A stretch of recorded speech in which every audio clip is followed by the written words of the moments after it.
नमस्कार दोस्तों, स्वागत है आपका आज के मुख्य समाचारों में। जी हाँ दोस्तों, आपको यहाँ पर देखने को मिलेंगी सुबह से लेकर शाम तक की तमाम बड़ी खबरें, मुख्य समाचार, ब्रेकिंग न्यूज़ अपडेट्स के रूप में। तो दोस्तों, आप सभी लोगों से रिक्वेस्ट है इस वीडियो को ज़्यादा से ज़्यादा लाइक और शेयर करें। तो चलिए दोस्तों, जान लेते हैं आज की पहली बड़ी खबर। बीजेपी में रहकर आम आदमी पार्टी के लिए काम करें, गुजरात में केजरीवाल का भाजपा नेताओं को बड़ा ऑफर।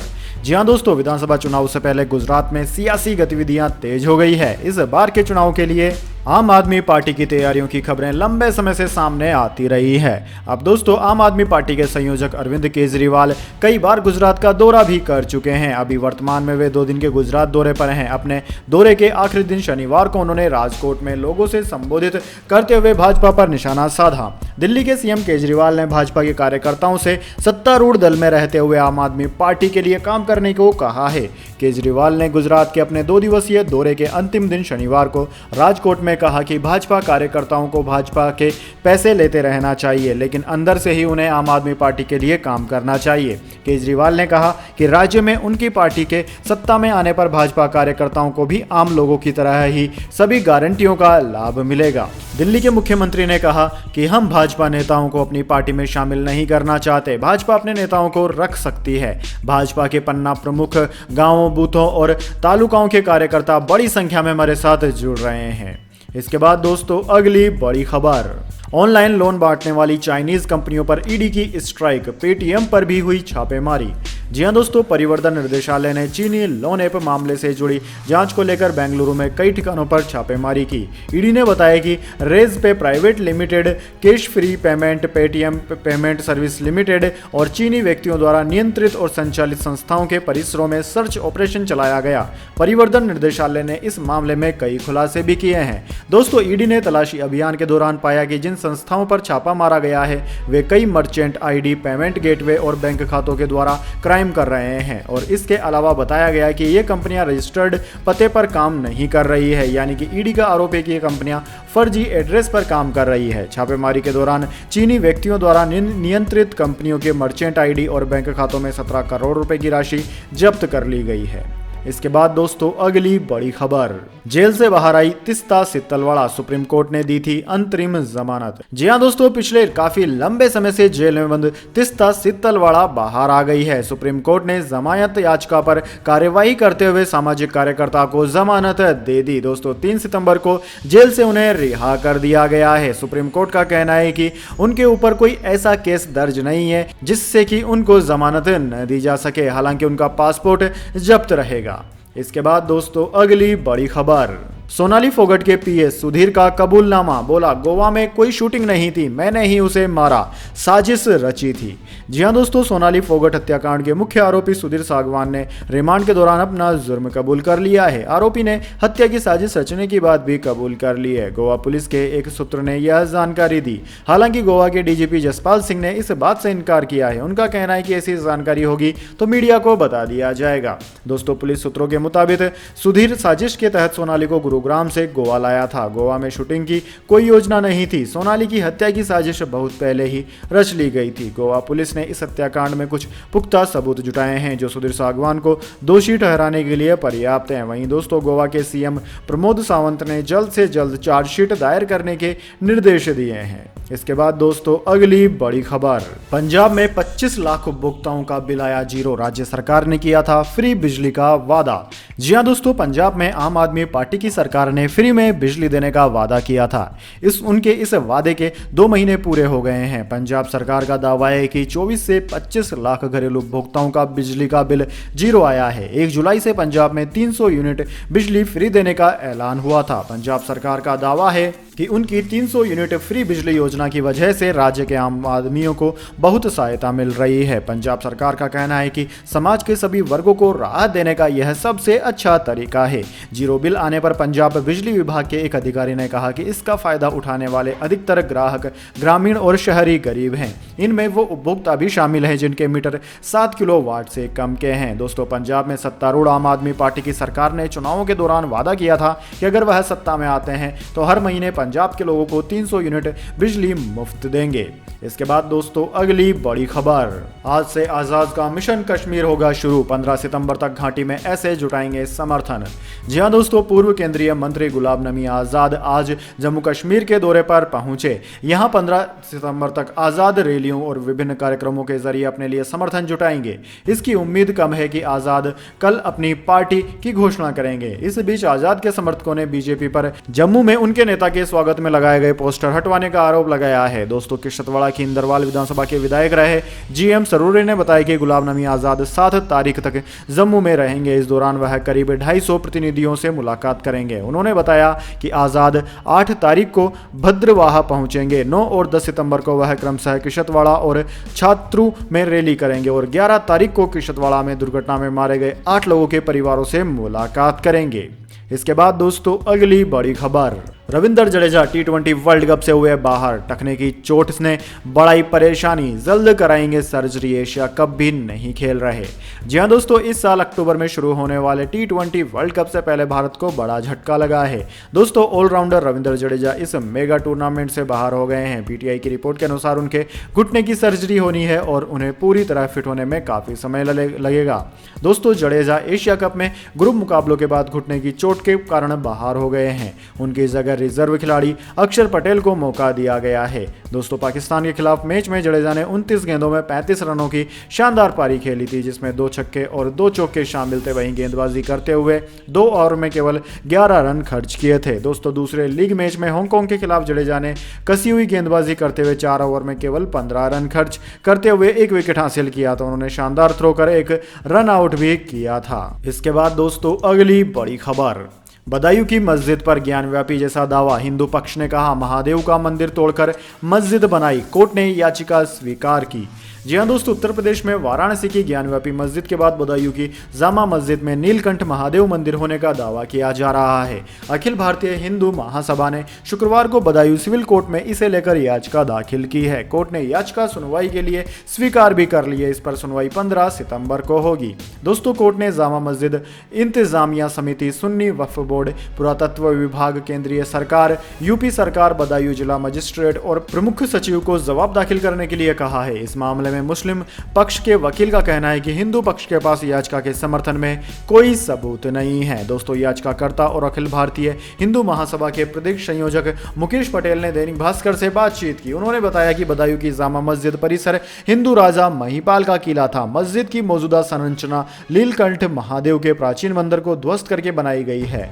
साल 1175 में पाल वंशीय राजपूत राजा अजय पाल ने इस मंदिर का जीर्णोद्धार करवाया था। मुगल शासक शमशुद्दीन अल्तमश ने इसे ध्वस्त करके जामिया मस्जिद बना दिया। यहाँ पहले नीलकंठ महादेव का मंदिर था। इसके बाद दोस्तों अगली बड़ी खबर, हैदराबाद मुक्ति दिवस के नाम पर एतराज, असुद्दीन ओवैसी बोले जिनको पसंद नहीं था भारत वो पाकिस्तान चले गए। जी हां दोस्तों, केंद्र सरकार 17 सितंबर को तेलंगाना में हैदराबाद मुक्ति दिवस के रूप में मनाने जा रही है। केंद्रीय गृह मंत्री अमित शाह 17 सितंबर को समारोह का उद्घाटन करेंगे। इस बीच असुद्दीन ओवैसी की पार्टी AIMIM ने हैदराबाद मुक्ति दिवस के नाम को लेकर एतराज जताया है।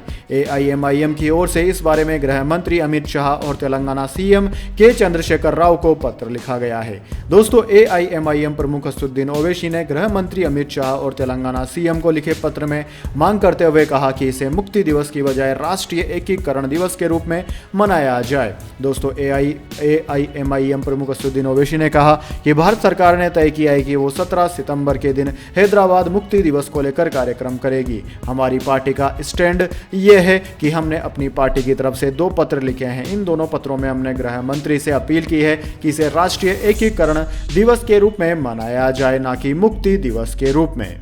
इसके बाद दोस्तों अगली बड़ी खबर, भाजपा नेताओं ने देवघर से जबरन भरी उड़ान, एयरपोर्ट के ATC ऑफिस में घुसे। भाजपा के 2 सांसद समेत 9 नेताओं के खिलाफ FIR दर्ज। जी हां दोस्तों, झारखंड के देवघर एयरपोर्ट के एयर ट्रैफिक कंट्रोलर ATC पर दबाव बनाकर रात में चार्टेड प्लेन टेक ऑफ कराने के मामले में भाजपा नेताओं समेत 9 के खिलाफ FIR दर्ज हुई है। इनमें गोंडा से बीजेपी सांसद निशिकांत दुबे, उनके 2 बेटे सांसद मनोज तिवारी और भाजपा नेता कपिल मिश्रा का नाम शामिल है। दोस्तों एफआईआर देवघर एयरपोर्ट पर तैनात डीएसपी सुमन अमन ने जिले के कुंडा थाना में दर्ज शिकायत पर कराई। डीएसपी सुमन अमन के मुताबिक 31 अगस्त को गोंडा के सांसद, उनके दोनों बेटे मनोज तिवारी और अन्य लोग देवघर एयरपोर्ट के एटीसी में जबरन घुसे और कर्मचारियों पर जबरन क्लियरेंस लेने का दबाव बनाया। उन्होंने अपनी शिकायत में यह भी कहा कि देवघर एयरपोर्ट में नाइट टेक ऑफ और लैंडिंग की सुविधा अभी तक नहीं है। इसके बाद दोस्तों अगली बड़ी खबर, महाराष्ट्र में जमकर हुई नारेबाजी, एक दूसरे पर फेंकी कुर्सियां, शिंदे और उद्धव गुट के कार्यकर्ता आपस में भिड़े।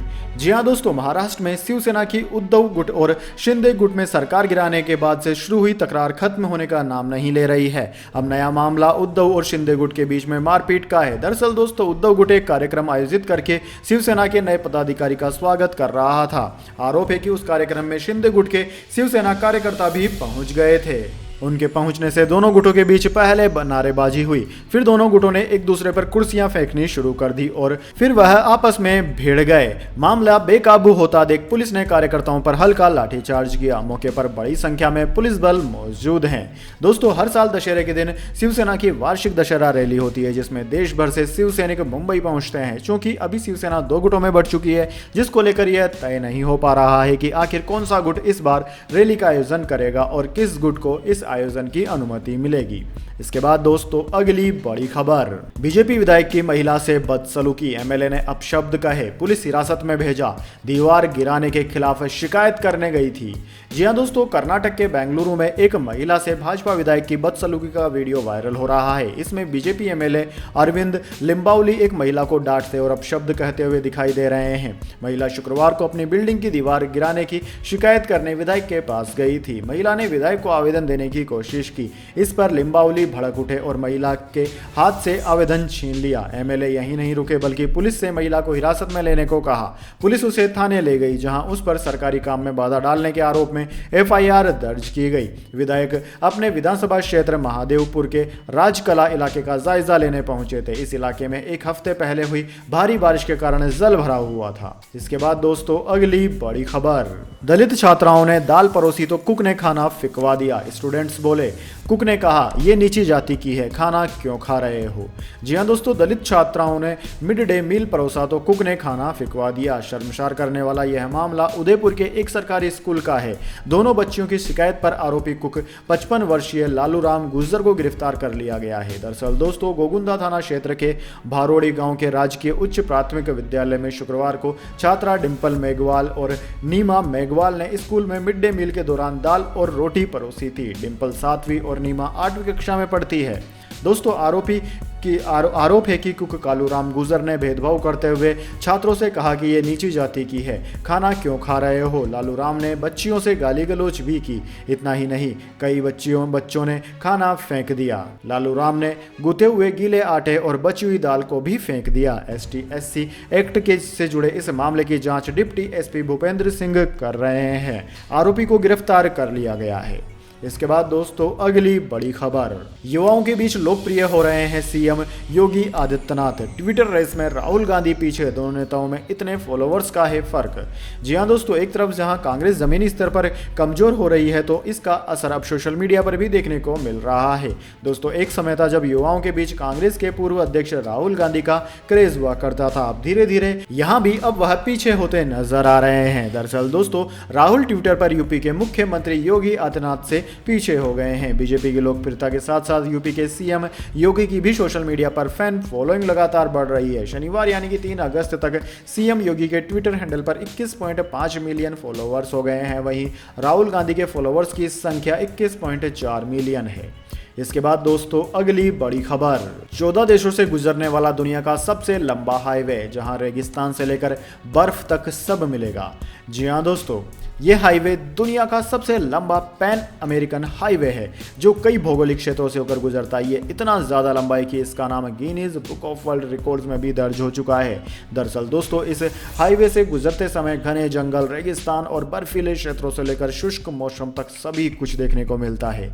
ये हाईवे अमेरिकी महाद्वीप में बना हुआ है। इसमें उत्तरी और दक्षिणी अमेरिका दोनों कवर होते हैं। इतना लंबा हाईवे क्यों बनाया, इसके पीछे की वजह क्या है, यह भी दोस्तों दिलचस्प है। दरअसल दोस्तों दोस्तों पहले के समय में ज़्यादातर मध्य अमेरिकी देशों के बीच सड़कें नहीं थी और जिस वजह से व्यापार भी बहुत कम होता था। इस वजह से इस हाईवे को बनाया गया। इसका तीसरा चरण अभी पूरा नहीं हुआ है। इस हाईवे पर यात्रा करने के दौरान जंगलों, पहाड़ों, रेगिस्तान और ग्लेशियरों आदि से गुजरना पड़ता है। 30,000 किलोमीटर लंबे हाईवे की दूरी तय करने में लोगों को कई महीने लग जाते हैं।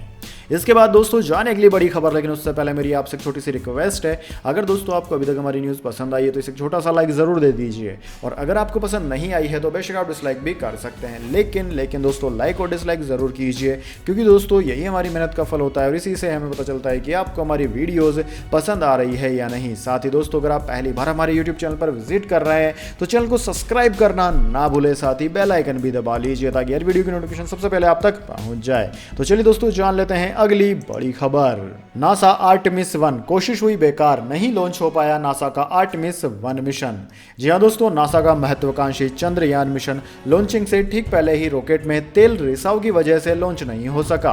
काउंटडाउन से ठीक पहले रॉकेट में तेल रिसाव होने की वजह से उसकी लॉन्चिंग फिलहाल के लिए टाल दी गई है। दोस्तों ऐसा दूसरी बार हो रहा है कि नासा का यह मिशन तकनीकी वजहों के कारण लॉन्च नहीं हो सका। पिछले हफ्ते सोमवार को लॉन्चिंग टीम ने 98 मीटर लंबे इस रॉकेट में जब तेल भरना शुरू किया तो उस समय रॉकेट के इंजन के सेंसर में कुछ गड़बड़ी हो गई थी और रॉकेट से तेल का रिसाव हो रहा था। समाचार एजेंसी एपी की रिपोर्ट के मुताबिक शनिवार 3 सितंबर को रॉकेट में फ्यूल लोड करते समय ओवर प्रेशर अलार्म की वजह से लॉन्चिंग टीम को अपनी गतिविधियां रोकनी पड़ी। जांच टीम ने सिस्टम को चेक किया और किसी भी प्रकार का नुकसान नहीं मिलने पर अपनी लॉन्चिंग गतिविधियां शुरू कर दी, लेकिन कुछ मिनटों के बाद ही रॉकेट में डाला जा रहा हाइड्रोजन फ्यूल इंजन से लीक होने लगा। इस घटना के बाद नासा ने अपने ऑपरेशन को तत्काल प्रभाव से रोक दिया। इंजीनियर्स लॉन्चिंग के लगभग 2 घंटे पहले तक आई गड़बड़ी को ठीक करने में लग रहे हैं, लेकिन फिर भी उन्होंने इस मिशन की दूसरी लॉन्चिंग सुरक्षा कारणों से टाल दी है। इसके बाद दोस्तों अगली बड़ी खबर, मनी लॉन्ड्रिंग केस में नोरा से चौथी बार पूछताछ। अब दिल्ली पुलिस ने 6 घंटे में 50 सवाल पूछे। बोली जैकलीन के साथ मेरा कोई कनेक्शन नहीं। जी हां दोस्तों, ठग सुकेश चंद्रशेखर से जुड़े 200 करोड़ के मनी लॉन्ड्रिंग केस में एक्ट्रेस नोरा फतेही से दिल्ली पुलिस ने शुक्रवार को पहली बार पूछताछ की। उनसे 6 घंटे में करीब 50 सवाल पूछे गए। इसमें पूछा गया कि आपने सुकेश से गिफ्ट कब लिए, आप उनसे कब मिली, ये सवाल थे। दोस्तों सूत्रों के मुताबिक पूरी पूछताछ में नोरा ने सहयोग किया। इस केस में ईडी एक्ट्रेस से 3 बार पहले भी पूछताछ कर चुकी है। दोस्तों सूत्रों के मुताबिक नोरा ने कहा कि मैं सुकेश की पत्नी से नेल आर्ट फंक्शन में मिली थी, यही उन्होंने मुझे एक BMW कार गिफ्ट की थी। मैं दोनों की क्रिमिनल हिस्ट्री के बारे में नहीं जानती थी। इसके साथ ही नोरा ने कहा कि मेरा जैकलीन के साथ कोई कनेक्शन नहीं है। उधर दिल्ली पुलिस ने जैकलीन को 12 सितंबर को पूछताछ के लिए बुलाया। दरअसल दोस्तों इस मामले में दिल्ली पुलिस और ईडी जांच कर रही है। इसके बाद दोस्तों अगली बड़ी खबर, एशिया कप 2022 पाकिस्तान के खिलाफ मैच से पहले भारतीय टीम की मुश्किलें बढ़ी। वायरल फीवर की चपेट में आया तेज गेंदबाज। जी हां दोस्तों, यूएई में चल रहे एशिया कप में ग्रुप ए के मुकाबले में पाकिस्तान की हांगकांग पर जीत ने भारतीय क्रिकेट फैंस को भी खुश कर दिया है। दरअसल दोस्तों इस जीत के साथ ही अब एशिया कप के सुपर 4 मुकाबले में एक बार फिर भारत और पाकिस्तान के बीच महामुकाबला खेला जाएगा। दोस्तों दोनों टीमों के बीच यह मुकाबला 4 सितंबर रविवार को खेला जाएगा। वहीं इस मुकाबले से पहले भारतीय टीम की परेशानी बढ़ गई है। दरअसल दोस्तों टीम के तेज गेंदबाज आवेश खान वायरल फीवर की चपेट में आ गए हैं। भारत के युवा तेज गेंदबाज आवेश खान वायरल फीवर के चपेट में आ गए हैं। इस कारण उनका रविवार को एशिया कप सुपर 4 में पाकिस्तान के खिलाफ मैच में शामिल होना मुश्किल लग रहा है। दोस्तों आवेश के वायरल फीवर होने के कारण वह पिछले 2 दिनों से अपने कमरे से बाहर भी नहीं निकले हैं। इसके बाद दोस्तों अगली बड़ी खबर, महंगे सिलेंडर पर प्रधानमंत्री की फोटो लगाकर केसीआर ने वित्त मंत्री निर्मला सीतारमण पर कसा तंज।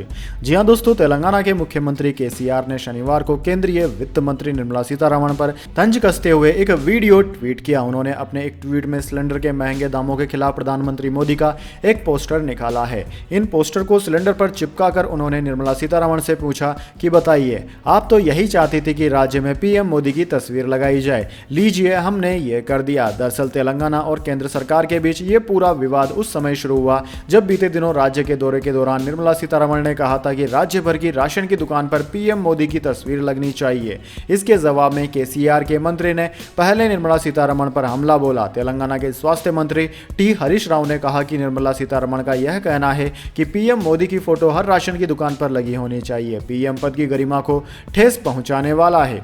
दोस्तों आपकी जानकारी के लिए बता दें, निर्मला सीतारमण सीतारमण ने शुक्रवार को तेलंगाना के कामारेड्डी के जिलाधिकारी जितेश पाटिल की तब खिंचाई की जब वह इस बात का जवाब नहीं दे सके कि उचित मूल्य की दुकानों के माध्यम से आपूर्ति किए जाने वाले चावल में केंद्र और राज्य का हिस्सा कितना है।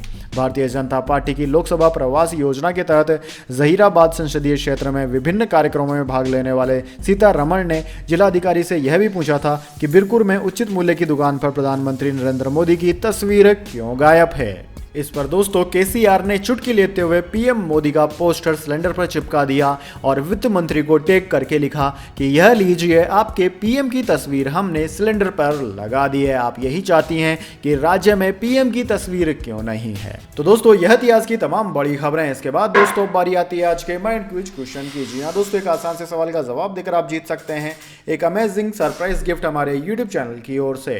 तो चलिए दोस्तों, आज का सवाल आपकी स्क्रीन पर आ चुका है। भारत की किस महिला ने पहली बार मिस यूनिवर्स का खिताब जीता था? जी हाँ दोस्तों, अगर आप जानते हैं भारत की उस महिला का नाम जो कि पहली बार मिस यूनिवर्स बनी थी भारत की ओर से, तो जल्दी से उनका नाम कमेंट बॉक्स में लिख दीजिए। अगर दोस्तों आपका जवाब होता है एकदम सही और आप चले जाते हैं लक्की विजेता के रूप में, तो आपको मिल सकता है एक अमेजिंग सरप्राइज गिफ्ट हमारे यूट्यूब चैनल की ओर से। तो दोस्तों जल्दी से अपना उत्तर कमेंट बॉक्स में लिख दीजिए, वीडियो लाइक कर लीजिए और चैनल को सब्सक्राइब करके बेल आइकन भी दबा लीजिए। धन्यवाद। वंदे मातरम। जय हिंद, जय भारत।